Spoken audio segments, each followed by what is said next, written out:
नमस्कार. आज आपण साजरा करत आहोत मॅजेस्टिक महाराष्ट्र. जेव्हा आपण महाराष्ट्राच्या महानतेची चर्चा करतो तेव्हा छत्रपतींचा इतिहास आठवतो, मुंबईची गती आठवते. पण आज मी तुम्हाला एका अशा जिल्ह्याची गोष्ट सांगणार आहे ज्याने या राज्याला संस्कृती, स्वातंत्र्य आणि संपत्ती दिली. ते शहर म्हणजे कृष्णामाईच्या काठावर वसलेले आपले सांगली. मित्रांनो, मूर्ती लहान पण कृती महान ही म्हण जर कुणाला शोभत असेल तर ती फक्त सांगलीला.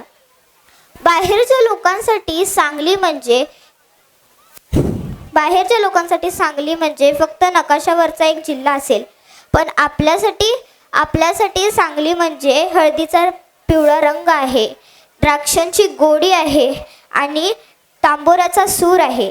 तुम्ही सगळे सांगलीकर आहात, बरोबर? तुम्हाला वाटत असेल की तुम्हाला आपले सांगली शहर पूर्ण माहिती आहे, पण आज मी सांगलीच्या अशी 6 गुपित सांगणार आहे जी कदाचित गुगलला सुद्धा माहिती नसते. आज आपण इतिहासाची उजळणी नाही तर त्या मातीतल्या विज्ञानाचा, इंजिनियरचा आणि चमत्काराचा शोध घेणार आहोत. प्रत्येक महान गोष्टीची सुरुवात शून्यातून होते. तुम्हाला माहिती आहे का, शेकडो वर्षांपूर्वी हे शहर नव्हते. येथे होत्या 6 गल्ल्या. लोकांनी ह्याला नाव दिले 6 गल्ली आणि या शब्दाचे अपभ्रंश होऊन आपले लाडके नाव तयार झाले सांगली. पण हे गाव साधे नव्हते. पटवर्धन राजांची ही राजधानी. तुम्ही पुणे किंवा मुंबईत गेलात तर रस्ते वाकडे तिकडे असतात, ट्रॅफिक जाम असतो. पण जुनी सांगली बघा, रस्ते एकामेकांना काटोख कोनात छेदतात. जेव्हा पुण्या मुंबईत रस्ते अरुंद होते तेव्हा 18व्या शतकात सांगलीने टाउन प्लॅनिंग केले होते. तुम्ही सांगलीच्या रोडवर चालता, पण तुम्हाला माहिती आहे का तुमच्या पायाखाली काय आहे?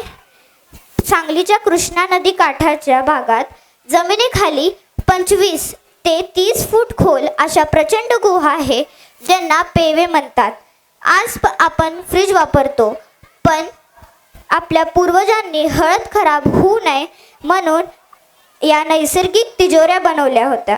हवा आणि ओलावा याचं गणित जुळवून केलेले हे जिओलॉजिकल इंजिनिअरिंग जगात दुसरं कुठेच बघायला मिळत नसेल. म्हणजेच आपण फक्त रस्त्यावर नाही तर सोन्याच्या खजिन्यावर उभे आहोत.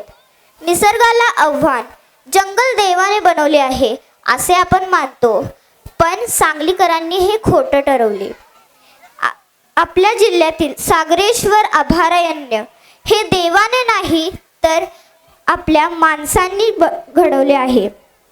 असं अभयारण्य आहे जे पूर्णपणे मानवनिर्मित आहे.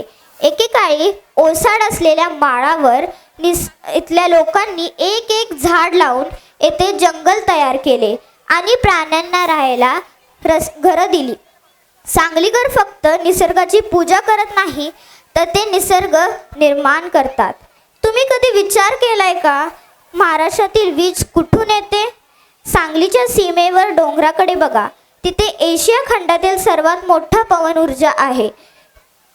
तुम्हाला माहिती आहे, भारतरत्न भीमसेन जोशी असोत किंवा उस्ताद झाकीर हुसेन, त्याची वाद्ये कुठून येतात? फक्त आपल्या मिरजेतून. पण का? याचं उत्तर विज्ञानातच आहे. तंत्रज्ञाचे म्हणणे आहे की मिरजेच्या पाण्यात आणि मातीत असे काही घटक आहेत ज्यामुळे लाकडावर प्रक्रिया केल्यावर जो नाद तयार होतो तो जगात कुठेच बघायला मिळत नाही. हे कलेचे नाही तर केमिस्ट्रीची गुपित आहे. आणि शेवटची गुपित, काळाच्या पुढे भारताला स्वातंत्र्य 1947ला मिळालं, पण सांगलीकरांनी देशाला स्वातंत्र्य मिळण्याच्या 4 वर्षा अगोदर म्हणजेच 1943मध्येच गुलामीच्या बेड्या तोडल्या होत्या. इथल्या लोकांनी इंग्रजांना हकलून प्रतिसरकार स्थापन केले होते. आपले पोलीस, आपलं कोर्ट आणि आपला कायदा.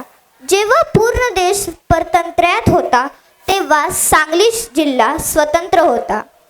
हे शहर फक्त नकाशावरचं नाही तर विज्ञानाचा, कलेचा आणि इतिहासाचा सुद्धा युनिक आहे. या महान शहराचा नागरिक असल्याचा मला सार्थ अभिमान आहे. जय हिंद, जय महाराष्ट्र. धन्यवाद.